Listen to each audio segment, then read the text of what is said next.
All right, boys. Welcome to episode 2 of the weekly Black and Dello podcast. We got George again. What's we got going myself. Someday we're going to get a guest on here, but little weekly recap for everyone is that, obviously everyone knows that we're on our goal of going to 400K a month in production. And this month we are at just under 75K for the month of July. And it's our first full month. So it's pretty dang good, considering it's our first full month. Right now, a lot of our guys, they're really starting to kind of get it. I think even for George too, it's starting to click for you a little bit more. Mm-hmm. For Johan, it is. For Blake, for Caesar, for Colton, for Jeremy. Yeah, yesterday was our biggest team day ever, right? No, we hit 10,000 one day, but yesterday was Saturday and it was like 8,000, which is pretty dang good. So we're probably gonna hit 100K this month, which is pretty sick. 100K, and then by August, I'm predicting that we do about 250, and then September, hopefully we hit the 400,000. If not, by October, we'll hit 400,000. So that's pretty dope. And then this week wasn't the craziest for me. I put up just about 5,000 this week, which has been my lowest week yet. But that was also kind of because I had my 21st birthday, so we went to just do a whole thing on Saturday. That was kind of fun though. That was the first time really going out and doing something in a while. It was a good time. I really spent $8,000 that past week, which is like on clothes, on freaking Prada glasses, we rented a Urus. The whole day basically was pretty sick. So like we went to Boxer in Miami, and then we went to Hit Back Buys. Then we went, I'm going to not put that on my face because last time I'm just going to put this over my shirt. Hopefully that sounds okay. Probably not. You gotta like Sam Sulek this. Get like a hat or something. I don't think that sounds that's probably good. Okay. But yeah, we did Boxer in Miami. Got a back day in. That gym's amazing. I used to go there every single day. And hit that. And then we went to go pick up a purple Urus that we were supposed to get with the stars in it. And I got freaking scammed. I put like a $250 down. Yeah, that down was wild. deposit. We literally showed up in Miami. Oh my god, bro. And the guy We're supposed to didn't meet show the guy up. there at 7 a.m. at the SLS. We get there. He didn't respond to my text that morning, even though he confirmed it last night. He's like, oh yeah, 7 a.m. SLS. I start calling him. I'm like, hey, yo, we're 5 minutes away. Doesn't answer. Get there. Then I'm like spamming his Instagram account, everything. Doesn't answer. So yeah, at first I was like, dude, the whole day's cooked. And we were driving back. We were halfway on the freeway. We were looking at other rental companies, but then at the same time, I was just like, dude, just screw it. I already lost $250 from that. Like, I'm already just upset. And then some guy quoted me. He's like, you can pick it up in 30 minutes from now. North Miami, like $1,000 for the day. And at first I wasn't going to do it. And then he said it was a wide body Urus. And I was like, let's go. That sounds sick. Dude, the wide body is crazy. Like, it makes me realize if you're going to get a Urus, it has to be a wide body. Dude, like, it's not even there's an option, no other bro. way. It looks so nasty. It's so cool. So we whipped that around. George drove back to Porsche, and then I had the Urus. We got back here, hopped on Zoom for a little bit.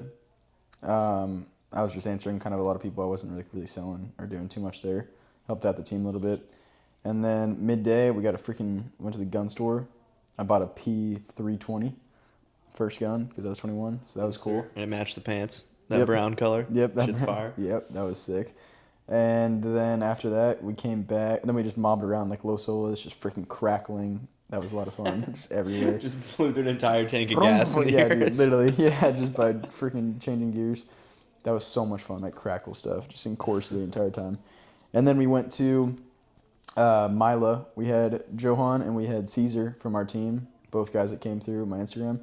They both came, and we drove together to Mila in Miami, where we met Blake. Mila was that was like the best food of all time. Yeah, literally some of the best food I've ever had in my life. Dude, the sickest, like, I pull up, valet, Blake's there, he's got his G-Wagon that he owns, and he's like, parked up front. I go up to the valet, they're like, oh, sorry, my friend, this car too nice. You must valet up front. $100. I'm like, all right, sure. So it was a valet, they charged me $105. And then, so we valeted there and then walked up and, bro, the whole scenery in Milo was just so nice. I mean, like, It was like Yeah. an outside inside The kind of nicest thing. with- vibe like ever at a restaurant. Yeah, there's like basically like a whole pond with like little steps in between. It was all outside themed, like palm trees everywhere. Like music was perfect. It was crazy. And Shawty's come out and dance with like yeah. fire. There was a sword on fire. Yeah, there are 2 different times. was There's like wild. different shows that they do. They'll just have like a chick in like this like it's almost like an Egyptian Mediterranean type outfit, and like one time she had a katana that was on fire and she was just swinging it around and stuff, and then another one was like this like circular little like ring of fire that she was just like waving around and stuff, dancing with. So that was super sick, and the food was crazy, bro. Mila's food is just gnarly. Yeah, it was unreal. The most basic stuff is like the most delicious. Literally, even like the edamame was like, oh my gosh, Yeah. it was so good. So then we spent like $1,000 between the whole table. We like shared a lot of stuff, but that was really good. And then we went to the Hard Rock Casino right after that. Also just another 21 festivity. Renting the yurts, that's a 21-year-old thing. Then obviously buying the gun, another 21-year-old thing. And then going to the casino, another 21-year-old thing. We should talk about the casino for a second though. Oh yeah, dude. Like- Yeah, when we walked in there. Yeah, dude. As soon as we walked in, Travis even said it. He's like, I just felt the energy shift, Yeah. dude. Right Casinos when we got out of the elevator and like walked in, dude, you could just like feel it. Like one, because there was like some like drunk handicapped guy like saying like, I'm gonna live life the way I want. Like you can't tell me how to effing live. Like yeah, and we're like, just like yeah, so that definitely shifted like a lot of it. But then as we just continued to like walk further and went down the escalator to like the main slot machine area, yeah, it was just super like. There's just a bunch of like fat, depressed people that smoke cigarettes and are just like losing money, and it was just Yeah. like not a good. No hate vibe. to them. Like I hope they get out of that, but like I definitely like I don't want to go back at all, bro. Like that was not cool at all. Like, I did not like it in there. But we got like a cigar there. Then we were trying to go play blackjack. Johan wasn't 21 yet, so they kicked us out of that area. And then we went to this Golden Dragon like slot machine game that I saw one of my boys like win 72,000 off of. I'm like, we got to hit this.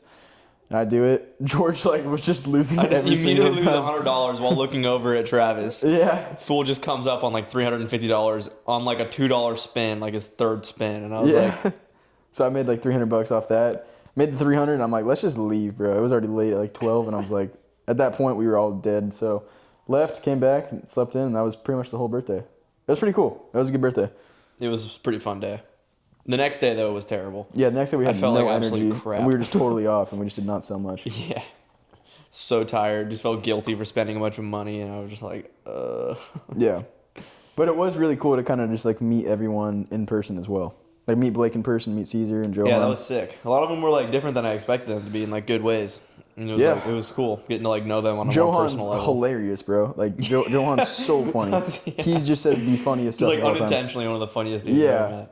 and Caesar's just cool. He's just always like Caesar's he's steezy, like always positive. He's always just like he's just always in a great mood, and that just like elevates your mood too. Yeah, yeah. And then Blake's just a smart ass guy. He's just got so Yeah. much experience. Managed a whole business of 500 people for his car wash business, Yeah. and he was just spitting game. And I mean, he's just He a was very way more knowledgeable guy. jacked than Blake. Shout out Blake. Way more jacked than I was Yeah, expecting dude. in real life. I was like, 6'1", damn. 6'2", jacked as hell. I was Yeah. like- So yeah, dude, the squads are actually sick. Yeah. So it was really cool meeting people in person, and then I'm just gonna continue to meet more and more people as it all just kind of grows. Eventually, we'll get an office and all that. So, yeah, even Johan was like, "Dude, we gotta get the Pent in Fort Lauderdale, downtown Fort That would be Lauderdale." crazy. I'd never even thought about that. Like one of those Yeah. high up offices Yeah, where you can like that'd look be over sick. everything from the glass windows. Because all we knew was the self-made one, and it was just like third story and downtown, not even downtown. butt St. fuck St. Yeah. Petersburg. Yeah. Like, Yeah, it was just it was it was a nice office, but it It was was. like the vibe. It was like it would be way sicker if it was in downtown Fort Oh, Lauderdale, yeah. 40 floors up. Oh, yeah. That'd be like stupid. That'd be That'd be crazy. stupid, yeah. But yeah, it was cool to meet everyone in person. But I guess today I kind of wanted to like talk a little bit about just a little bit of game. I kind of want to do like an update of where we're at in the business, like what's kind of going on in our lives, and then like a little bit of like an insurance kind of piece of knowledge that I can just drop on you guys that has kind of helped me a little bit. I mean, I've written over the past year, bro. I wish I could just probably should just add up all the numbers and see where I'm at. I mean, with one carrier alone right now, there's $70,000 worth of business that I've written that's all stuck and still on the books. And I mean, with United Home Life, I'm at like over 20,000 just over the past month. And then all the other ones, I'm It's gotta probably be around like 250. yeah, probably around 250, somewhere around there. Yeah. 200, 250 plus, somewhere around there, which is pretty. Yeah, I mean that's a lot when you think about It's it. a lot of business, right? Like 250, like you make one deal and that's like like Yeah. Now, if you were to write 250, immediate payout would be like over 200 grand, yeah, which is be wild. a lot of money. I racked up a lot of debt with Royal Neighbors, like the last company that I worked, last IMO that I worked at, and I had like $6,800 in chargebacks. One, that was because of like the leads that I was running, they're veteran leads and they just didn't really stick much. But two, there just weren't systems in place that would really keep clients on the books. I didn't even know that Royal Neighbors didn't send out policy details, all these like little things. So I accumulated like $6,800 in debt, but I was still profitable even though I had all that debt. Checked back my balance a couple of days ago, and I got an email saying like, Royal Neighbors, congratulations, you qualified for the Kickstart to Spring Challenge. Apparently there was a challenge from February 1st to now, and it was the top 5 performers in all of Royal Neighbors, the entire insurance carrier, would get a bonus. So 5th place was like $800 or maybe $500. 4th place was $1,000. 3rd place was like $3,000. 4th place was like $3,500, and then first place would be $5,000, and I got first out of like everyone. That entire challenge, which is actually insane, bro. Royal Neighbors is a Yeah, that's there's pretty a nuts. lot of IMOs that use that. Yeah. So pretty much erased like all my debt, which was sick. I was like, what the? Like, did they make a mistake when I saw the balance? But then I got that email. I was like, sick, dude. So that's awesome. It's cool how things work out like that. But point being, I've written a lot of business, so I know like a few things about something. One topic I kind of want to bring up in insurance for you guys who are in the game is using the phrase, does that make sense? So every single time when you finish a statement and you overcome an objection, you never want to just be silent. Like if they say, okay, well, what even is mortgage protection, for example? And you say, oh, okay, well, it's just if you ever got a critical, chronic, terminal illness, or God forbid you were to pass away, it would completely pay off the home or continue to make the payments for you. That way your home wouldn't get taken back by the bank. Does that make sense? And they say yes. And then you go into the next thing. Okay, so do you have a spouse or significant other living in the home with you as well? Rather than the person who's a rookie, doesn't understand much, they might overcome the objection, and after that they're just going to be silent. And then once they're silent, the person, that just gives the perfect opportunity for the client to just come back to you with another objection. Like, okay, well then who do you work for then? And then it's just like this whole game of like, basically you're like a UFC fighter. You're just getting hit in the face, or you're getting a punch thrown at you. You might dodge it, you might weave out of the way, but then you got to throw a punch back. And that punch is, does that make sense? And when they answer it, like, you hit them with the does that make sense? They get hit. They say yes, because if it doesn't make sense and you say no, then you just sound like an idiot. So they're going to say yes pretty much every single time. And then after that, you just throw another punch. You have a spouse or significant other in the home. Boom. All of a sudden now you're winning a fight. Don't look at it as a fight. You want to always be, someone said this in the unit trust, like daily training. You want to imagine, you're not trying to fight with the client really. You're trying to be on the same side of the table as them. If you guys are at a booth in a restaurant, you want to be on the same side of the table as your client and help them through. It's like you guys are looking at papers together and you're just kind of like, next to them sitting at that booth and you're pointing out things. You're on their side. You're trying to put them in the best position. Yeah. But that analogy still works. Like, you're the UFC fighter. They're throwing a punch at you. Which company do you work with? You explain it, underwriter through the state. Does that make sense? Bam. They say yes. Then bam. Do you have a spouse or significant other in the home? You move on to the next thing. So that's a little piece of advice for you guys. I think another part of that is just them saying yes back, like having them in an agreeable mood and like agreeing with you on things. You're like creating like this. Yeah, what I say makes sense. Like we're agreeing together. Yes, on to the next thing. It just leads. And the more you get them comfortable with saying yes, exactly. Yeah. Like the more times you can throw in, does that make sense? The more times they say yes throughout their entire presentation, the more likely you're gonna actually have. They're like subconsciously telling themselves they like need this because it makes sense. Yeah. But speaking of UFC fighters, one other thing I wanted to bring up was I've been seeing there was like this like Instagram thread that people have been posting like day after day recently. I don't know what it was. Like I knew like 10 different people who were posting this exact same quote. And it was about working in silence and then letting your results do the speaking for you. Like, don't say anything. Don't say anything. Keep your head down. Work, work, work, work, work. And don't show any of the process at all. And once you make it, then let your success do the speaking for you. And I get where people are coming from when they talk about that. But at the same time, you got to think of the UFC fighter, Conor McGregor, his method. His method was, he literally spoke it into existence saying, yeah, I'm going to knock this dude out. I'm going to hit him with like the right hook, then like weave this way, hit him with the right hook. And he was like telling that to the entire like a conference before the fight, like the whole pregame conferences, telling everyone that he was going to do it, how he was going to do it, that he was going to win, that he was going to do this, this, and that. And he shows up to that night to fight him, and he literally does the exact move that he said he was going to do. Mm-hmm. So, like, I think... And then, so after that, right, at the post-conference, yeah, somebody was like, how did you do that? And he literally said, like, if you can see it here and you have the courage to speak it, it will come true. Exactly. That's right. Like, that's his exact words, and it makes so much exactly what he did. Yeah, if you have the courage enough to actually speak it. Yeah. So, like, what I'm doing with my page right now, I started the series, if you guys have been watching it. It's like day one of scaling the insurance team to $400,000 a month. You know, we did this, this, and this. This is our goal. We're going to do this, this, and this. Boom, day two. Same exact thing. And then just repeat day after day after day.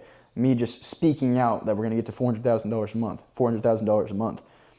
Rather than being the person who's just like, you know, no social media at all, is just completely silent, not showing anything. Like, bro, I don't know. Like, that's fine. You guys can do whatever you want. But for me, I resonate with showing the process, showing the journey, saying what I'm going to do, and then just actually doing it. You know what I mean? Have we hit the $400,000 a month? No, but this month we'll hit 100. It's pretty damn close. It's a fourth of the way. Mm-hmm. You know what I mean? So I think a lot of more people have to kind of shift towards that. It's like, imagine, like, if for me, like Wes Watson, someone I look up to a lot. If Wes just never posted, imagine like he started posting straight out of prison, like on a park bench, lived with his grandma still when he was doing these YouTube videos. He was on a park bench, speaking of like mindset, you know, personal development, where he wants to go, what he wants to do, speaking all these things. He documented the entire process from being under that park bench, and now he's in a freaking Bugatti in a mansion in Miami. And you can literally scroll back to his YouTube to see where he was at when he first started.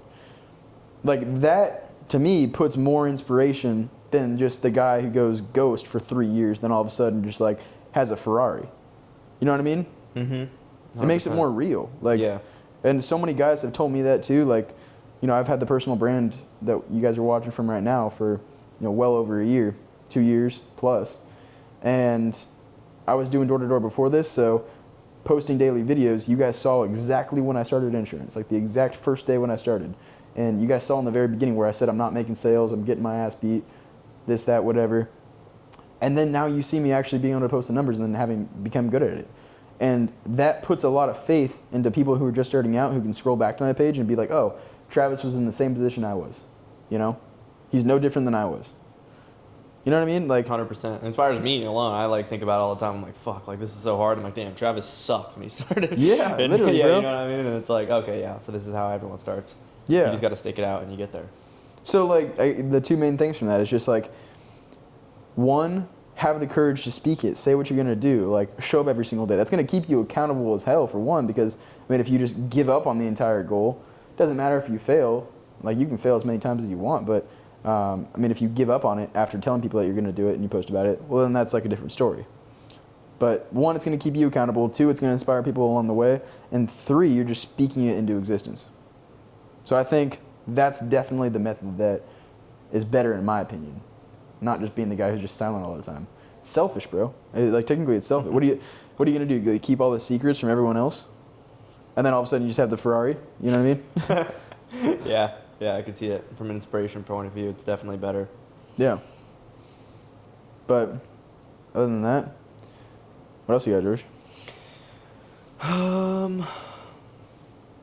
On that topic, shout out Colton. He's actually consistently been posting on his page. Cool, I love his videos.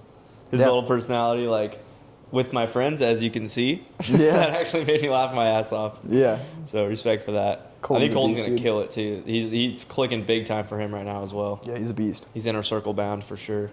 Yep. What else? What's going on in your love life right now? Oh yeah, me and my girlfriend just broke up last night. Dang. Crazy stuff. Attractive blonde church girls, hit me up. But I don't know. I think this would be a good time for me to like lock in even harder though. Like low-key, like even like in the gym today, I was able to just go way harder and like focusing on things. In the gym today. Yeah, we went fucking ridiculous on back day. It was nice. But yeah, I think it would be good. Easier to get out of bed in the morning with a cold bed. You know what I mean? Like something more to grind for now. Now that I've got nothing to my name, it's like nothing to lose. Like work my ass off, and I'm honestly excited for that motivation. It takes up a lot of time. It did a lot of time, effort, energy. Harder to stay on a diet. Money, just going out and stuff with her, like, you know what I mean. So I think it'll be a good growing period right now.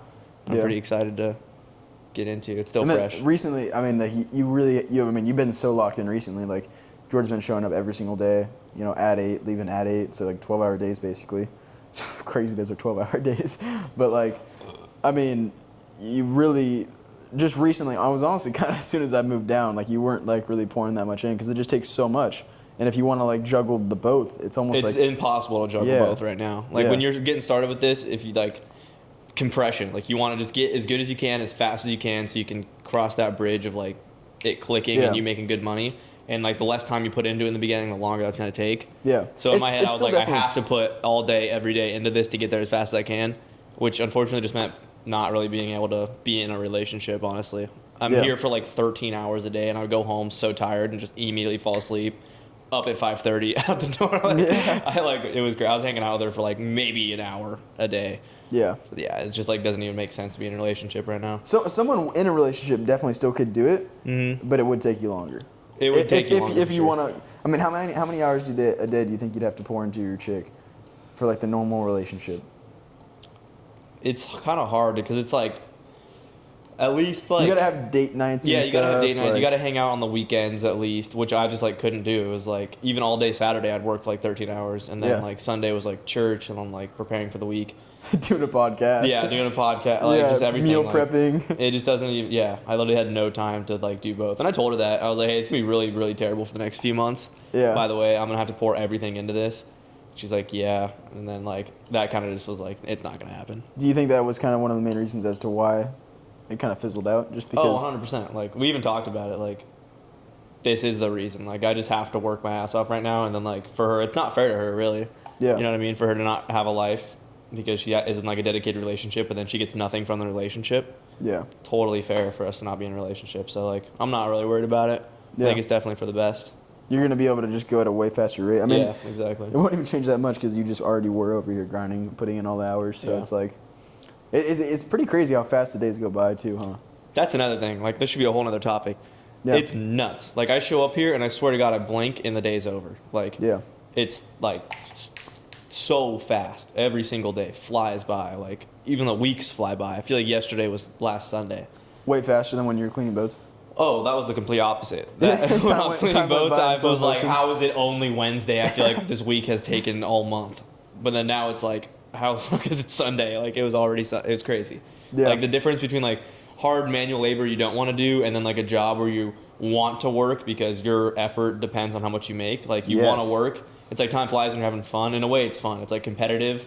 And, like, the time really just flies by. I don't even feel like I'm working. I'm like, oh, my God, I just made $1,000. That's a good way to put it. Manual labor that you don't want to do is going to go slow, but, like, a job where the amount of effort that you put in equals the result that you get goes by fast. I feel like I'm gaming. It's like, you know how you play, like, GTA or something, and then, like, you blink and it's like 4 a.m. and you're like, oh, my God, I got to go to bed. Yeah. It's like that, but you're getting paid for it. You're locked into the mission and just getting the mission done. Yeah, it kind of is like it. Also, we're on the Zoom, so we're chopping it up as if we were in like a Discord. I literally have like SteelSeries headphones and like a freaking gaming mic, technically. It's fun. It doesn't even feel like I'm working. Like that's why it's so easy to lock in, because I feel like I'm living life on my own terms now. Like, it's fun. I have no place I have to be, which makes me want to be there even more. It's true. I don't know how to. Yeah, it's awesome, honestly. And that's just how it should, dude. Like it's like a win-win because like obviously in order to see crazy results, like you have to put in a good amount of time into whatever you're trying to get results in. And so it's like, I mean, I've been in the industry now for about 10 months, coming up on 10 months in like a week. And those 10 months flew by. All of a sudden it was just like I blinked and it's like, whoa, you know, showing up every single day to get better and better and better at sales. And all of a sudden, like, you know, 10 months have flown by. So it's kind of cool to know like, okay, the way I get good at this is like to have a lot of time put into it. And then on top of that, the other cool thing is that like you just don't even notice as the days go by. So it's like you're in a time machine basically. Yeah. It's like just like a win-win. You know, it goes by fast, and you know it has to go by fast if you want to see results. So it's like, that's so cool. That's super sick.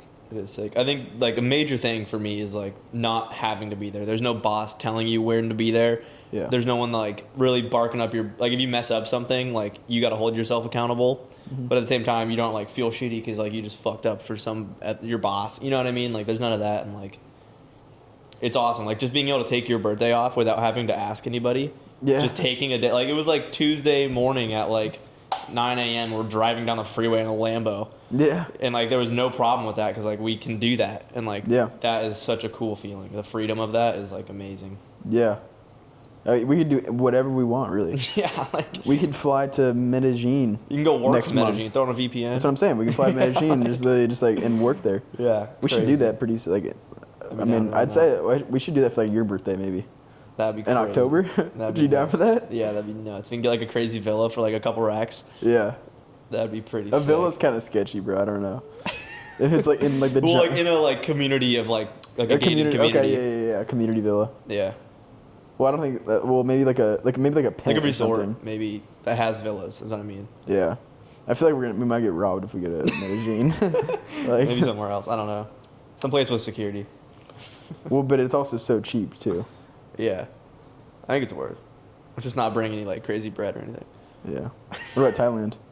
You went there before. Could run Thailand. Yeah, those Thailand people, they're like pretty small and weak. We could handle ourselves. Yeah, they're small and weak. It's pretty far too. Medellin from Miami is like a 3-hour flight? Yeah, that's crazy. That's like right over there. It's closer than California. Yeah. Oh, way closer. California's like an 8-hour or something, like 7 hours. No, it's 5. Is it really? Yeah. I just always take layovers and if you do a direct flight, it's 5.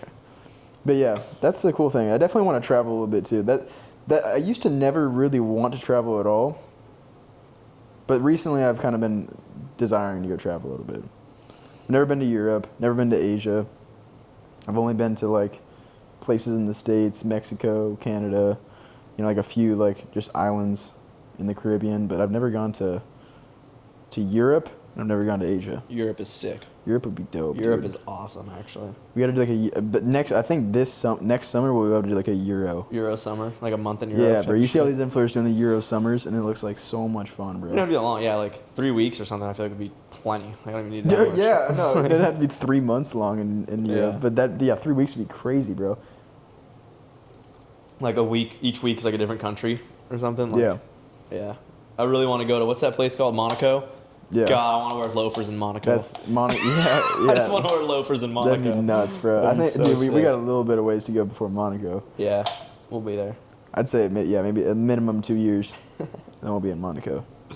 Monaco would actually be nuts. But yeah, traveling's sick too. But yeah, any other topics you're thinking of?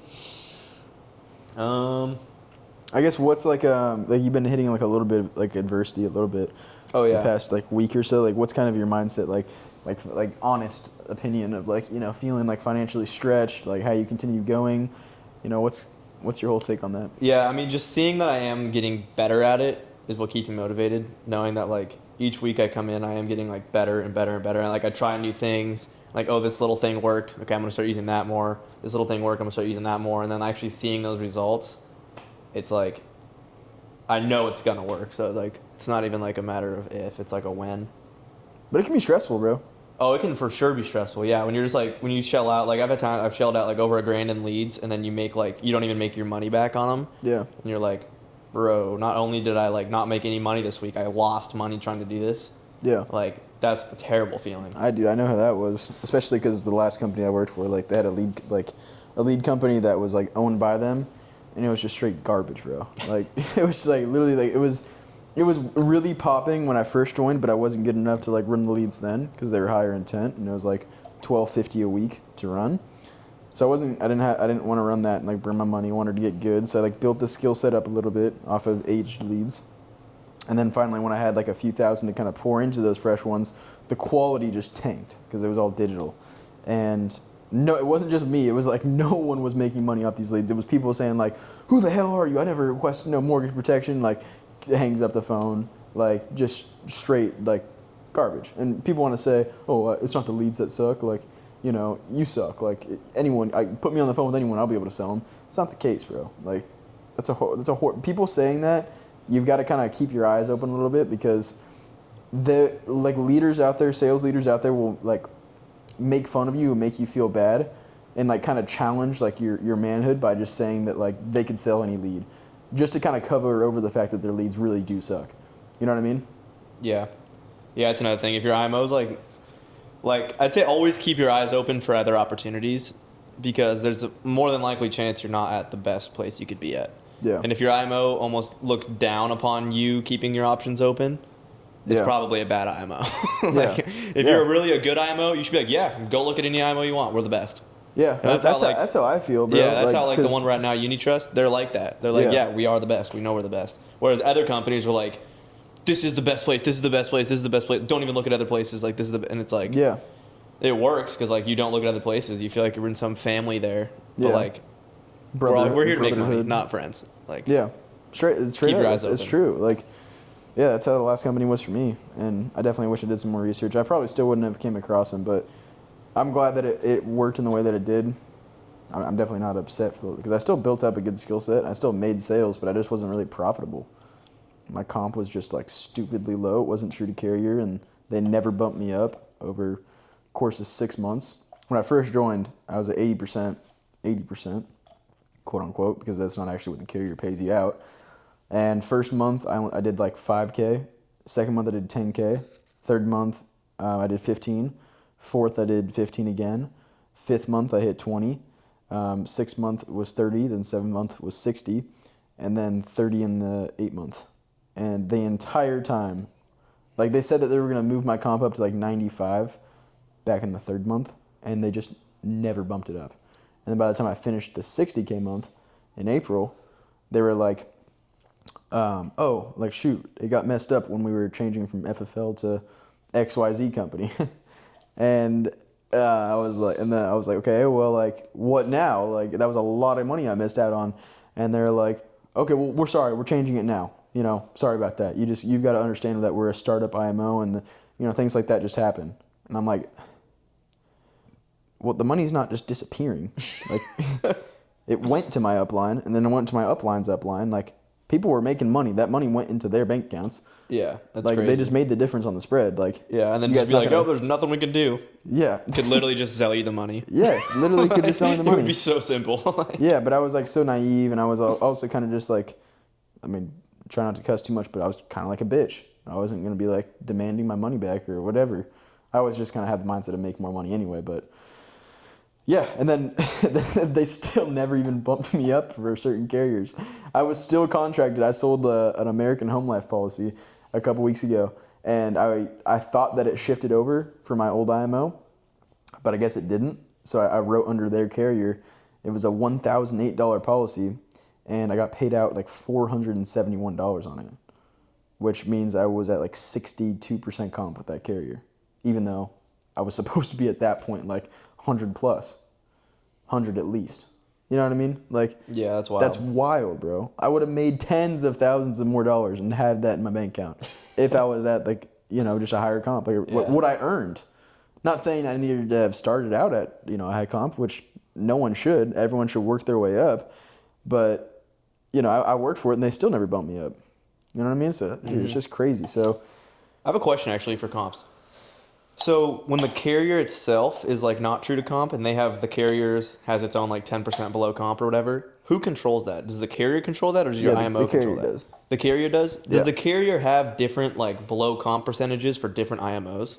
Because isn't there like an IMO we have now that our old IMO also had, and then you get paid more percentage? The last place that we were at, like AHL for example, they pay 15% beneath whatever your comp is with AHL. But whereas here, it's only 10%, right? It's 5%. 5% below. So why is it different from IMO to IMO? Like the insurance company sees the IMO and says like this one's worse, so we're gonna pay them less. That's a good question. That's kind of like a CEO question. One, it's either that, or two, it's just the IMO owner. The IMO owner controls it. Who's just making the extra percent. I'm curious. I want to ask him that. It's probably the carrier, though, I would assume. The carrier looks at the reputation of the IMO. Probably. That would make the most sense to me. Like fresh IMOs They probably have look worse at persistency. They look at, They should look at the script and see how you're closing. Like, yeah. Well, they really don't care about that, I'll be honest. Like they probably, well, maybe they do a little bit, but I think at the end of the day, they really just care about persistency. Yeah. Because obviously someone that like wasn't explained it well, like they're going to get the policy pack in the mail. They're going to see what it is. They're going to see the money coming out of their account every single day. So as long as that person stays in the books, that's really all what the insurance carriers care about. Yeah. Yeah, that makes sense. But yeah, definitely look around, bro. Like always just kind of be aware of what's going on. You know, I was very naive when I first got into the industry, and I would have been further than I am now, even though I'm still at a great spot, but I definitely would have been further than I am now if I had just kind of looked at what other people were doing. When we first left FFL, I should have looked more into like what Edgar was doing, like, because he told me, oh yeah, I'm coming to Unit Trust. Looked at it, and I just judged it like based off of like their Instagram page. I was like, oh, this doesn't look fun. These guys don't look cool. They're not doing cold plunges and driving around Lambos and doing saunas. You know what I mean? I was just like, this looks like too businessy. Until like the saunas, cold plunging, and Lambo shit just gets old, and like because you're not making money. And then it kind of just comes down to like, do I want like what looks sick on Instagram, or do I want deposits into my bank account? Yeah. You know what I mean? Turns out it's also more fun here. Like I genuinely enjoy this. Like, just like having our own Zoom room and everything. I enjoy having more structure. I enjoy having like a CEO who's like been in the industry for 25 years. Yeah. Who knows what the hell's going on? Top producer in the nation. Yeah, Brandon Hall, like the co-founder who literally does like 150K plus a month. No one was even coming close to that. I got number 1 in the IMO that month in April, at the last place, and like that was like just under 60. Yeah, I didn't believe it the first time you told me. You're like, yeah, bro, this new company, the number 1 guy does 150. I was like, no. How's that even possible? I was like, no, he doesn't. That's not a thing. 150K a month. He's the number 1 simplified issue producer in the entire country. That's wild, bro. Yeah. That's super wild. That alone should tell you it's the best place. Yeah. I'm like, yeah. Anything else? Any other recap? No, I think it was pretty much it. If there's anything else you guys want to hear, any questions, let us know, please, because it's kind of hard to come up with topics to talk about. Yeah, put it in the comments for sure. Journey still staying the same, 400K a month. That's like my biggest goal right now. What's your kind of biggest goal just being on the team? 20K profit month after lead spend. 20K. Okay, when do you want to do that by? August, I want to hit over 10K profit, and then the month. So that's like about 15K written. Yeah, and then the month after August, I want to hit 20K profit. Okay, so you want to do about 30. Yeah. 30 a month. It's fire. You can definitely do that. It's my plan. 1,000,000%. So you want to do that by what, September? Yeah.